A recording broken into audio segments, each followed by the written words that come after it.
the third edition of Fighting Words, our roundtable organized by the Philippine Daily Inquirer and INQUIRER.net, wherein we are dissecting the Manny Pacquiao-Floyd Mayweather fight. And with us again for our final episode are Mr. June Gracia, our Philippine Daily Inquirer news editor and the man to lead the coverage team in the United States.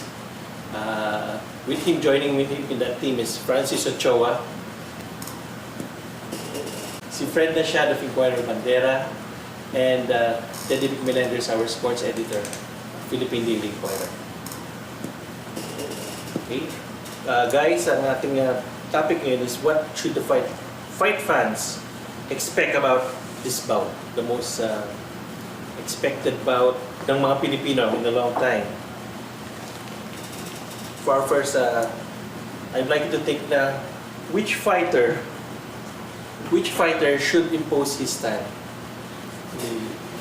I think this fight will be dictated by what Manny Pacquiao will do against Mayweather, not the other way around. Because si Pacquiao marami siyang pwedeng gawin against Mayweather.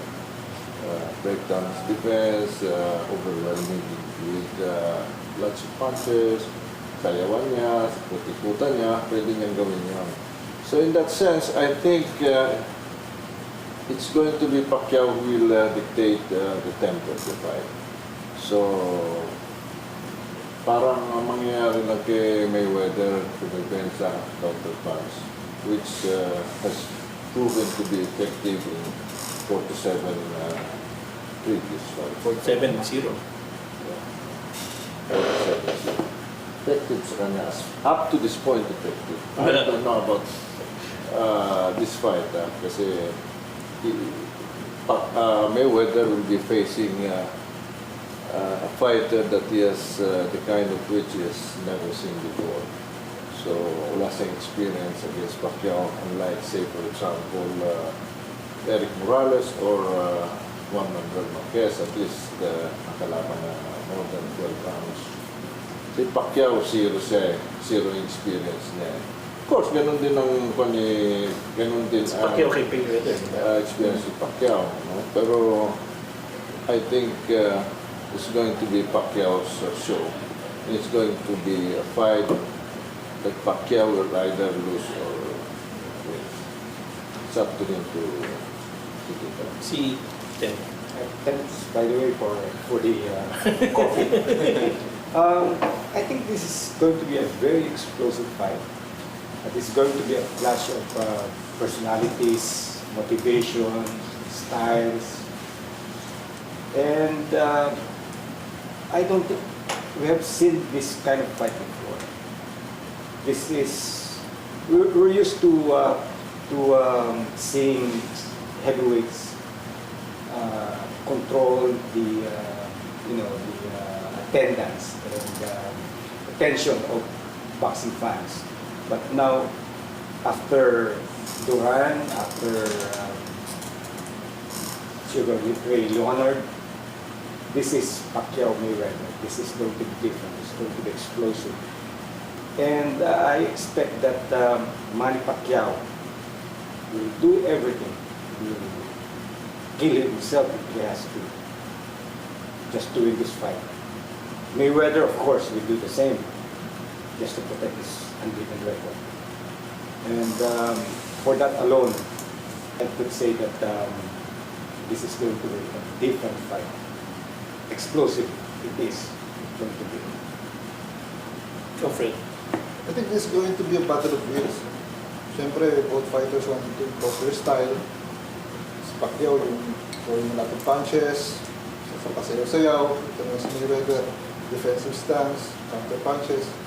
In the end, I think it will be Mayweather will prevail. At the start, siguro sa start, makakontrol ni Mayweather itong fight. So, depende na lang kay Pacquiao kung mabibreak na yung defense ni Mayweather, mabibreak yung tempo ng fight to go, to shift from the defensive fight. Kailangan gawin ni Mayweather na offensive fight. He has to make Mayweather open up his game para makapasok. May chance si Pacquiao na makapasok mo sa top. Sa reach kasi, mas mahaba yung kay Mayweather eh. So, you can keep Pacquiao at the distance. 5 inches yung difference ng reach nila. So, kailangan talagang doon sa reach lang. Magdedepensa sila sa Mayweather at kung papasok si Pacquiao, pwede nang salagin ng mga counter punches na yun. So, pag na-break ni Pacquiao yun, it would go to, the fight would go to Pacquiao's way, but if not, it would be Mayweather. Francis. Yeah, I mean, styles, sabi na nila, styles make fights. So, two different styles clashing, it's really important to be able to impose your style in the game. I think, I feel like Manny Pacquiao is gonna impose early on. He's gonna try to push the pace a little early on. The question really remains is if you can do that for a whole 12 rounds, if you can adjust once Mayweather reads the game plan and understands what he's trying to do, kung kaya pang stretch, kung kaya mag-adjust din yung Pacquiao to that, then he has a good chance. But I think early on, Freddie Roach at the corner really want Pacquiao to press on and to push on and to really keep a lot of pressure on Mayweather. Si Mayweather kasi, we can expect him to impose his own style medyo towards the middle and late rounds. So it's really a matter of can Pacquiao sustain the pace that he will set for 12 rounds. If this goes the whole 12 rounds, how do you think, what adjustments does Mayweather need to do? Not really a major adjustment in the game plan, but just where to fire those counters from. It depends really what Manny is going to throw at him, how the number of, the volume of punches that he throws at him. I remember in our previous episode, nabanggit nga ni Sir Ted that since the Marquez fight, the number of combinations, there's a perceptible drop in the number of combinations he throws. So it's not really just changing the game plan for Mayweather, it's really timing when to throw those counters that he's gonna do. That's the adjustment that he's gonna be making late in the round. Ted, pag 12 rounds, do you think Mayweather has to make a lot of adjustments? I think it's going to be Pacquiao, not Mayweather. If he manages to drag the fight to the 12th round, I think may problema na sa Pacquiao. It's not Mayweather. Because that's been Mayweather all along. Ganyan siya, dadalhin niya yung fight sa 12th round. No knockout, no knockdowns, no knockouts. Basta ano lang, pagdating doon, alam na ng judges who won the fight. And sabi nga ni Francis is, Manny Pacquiao should play the pepper right from the start. Hindi yung nag-other way around. Mahirap na against Mayweather, ganun lang yung laban mo. You don't experiment, you don't take chances or take risks. Wala mangyayari sa'yo. And sabi ko nga, the onus is on Pacquiao to change the complexion of the fight and to bring the fight to Mayweather. Jun, do you agree? Yeah, like I said kanina, it's a fight that this is the fight that for Pacquiao to either win or lose. Maghihintay lang si Mayweather dyan. He will be the same old Floyd Mayweather. Napantayan lang niya. Anong gagawin ni Pacquiao? Ang kagandahan naman doon for Pacquiao is that as in previous fights, si Mayweather kung magbitaw ng suntok, isa o dalawa man, he doesn't have the kind of combination that Pacquiao has in his arsenal. Pacquiao can throw 10, 15 punches at a time nang hindi napapagod with each punch having the same power and speed. Si Mayweather ano siya eh, 1 or 2, wala siyang combinations na meron si Pacquiao. So, si Pacquiao magdadala ng fight. Fred. If the fight goes the distance, obviously, it would favor Mayweather. Question naman ito, like what Connie said, what will Pacquiao do if the fight goes to reverse, kung may power pa bang matitira si Pacquiao, 10, 11, 12 rounds.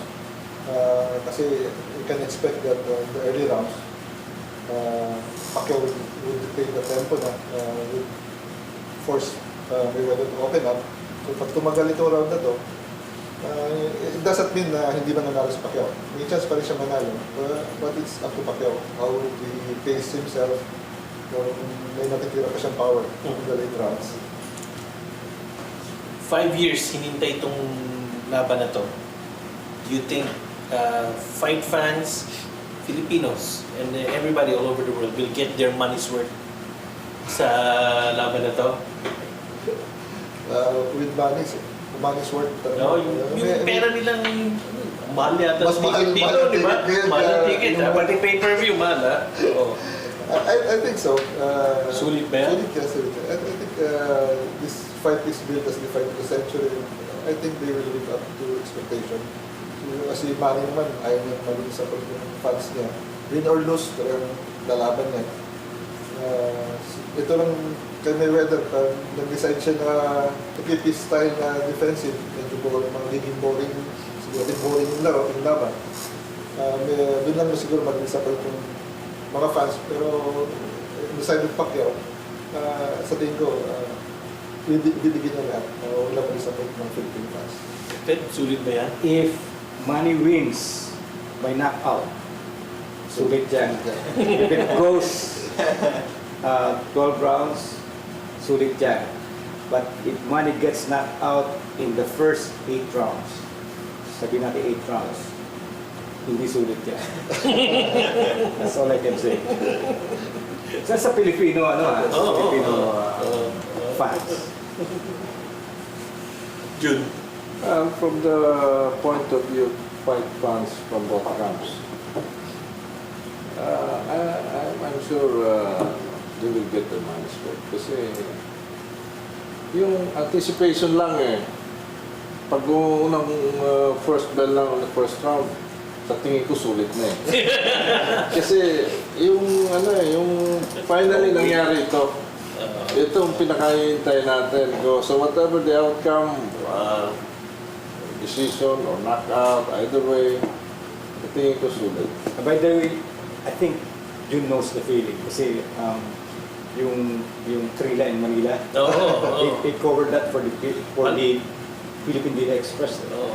And 75 ba? 3 years old pa lang si June. 3 years old. Third fight. I was in my teens then, and kahit nung nandun pa ako sa teenager pa ako, yung anticipation, grabe. And when it happened, right in our home soil, grabe, anticipation. We're talking about Manny Pacquiao, he's a Filipino. So, I think, knows the feeling. Francis. I think this is a question that both boxers really need to answer and ask themselves before they step in the ring. Parang pinaghintay na natin ng matagal. Papayag ba natin? Because on the metric of if we use finances as metric, we already know where this fight is in boxing history. It's the richest fight in the ring. But where it stands as far as cultural impact and everything, that has to be decided in fight night. And I think both of them should be aware of that. I mean, after all the teasing, it's like a media striptease for the two of them. Parang, sige, lalaban tayo, hindi, sige, hindi.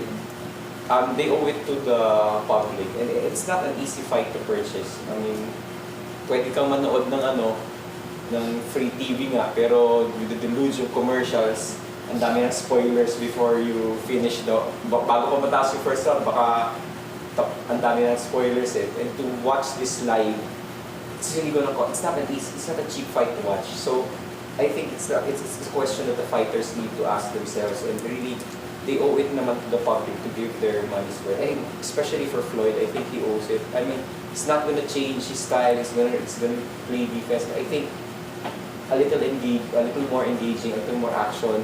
Because Manny's definitely, sabi nga ni friend, Manny's definitely gonna press the action. But I think that question really is something that both fighters need to answer, because until fight night, we all say that this is the fight of the century. It's never gonna happen in probably our lifetime again. But until fight night, the relevance of this fight in the context of boxing history, hindi pa natin masasabi. So if they give their money's worth, then it could end up as one of the most important fights that boxing has ever seen. In the league of Thrilla in Manila. Even considering this fight will happen at the twilight of their careers, palagay ko this fight would be the defining moment For both of them? for both of them. How they fight, how they're going to fight this one will define kung sino sila. Yung legacy nila as champion fighters. It will stamp their place in history. Kasi kung hindi sila nagkaharap, it will be the asterisk. Eh. Oh, Exactly. That will, asterisk, question mark. It's rare kasi in sports we always look for rivalries, like in basketball nandun si Bird Magic, nagkataon na same era sila, and they give it against each other. No? Nandyan now they talk about who's the greatest of all time. Si Jordan ba, si Kobe, or si LeBron, and they never had a chance really to step Against each other. at their peak. At their peak, Diba? So yes. parang these two fighters, eto na sila eh. I mean, the best in their discipline, the best in their sport, and they're in the same era. So it's really a big fight. It's really a big magnitude. But to earn its place in history, they really have to step out there and really give the fans what we've been clamoring for.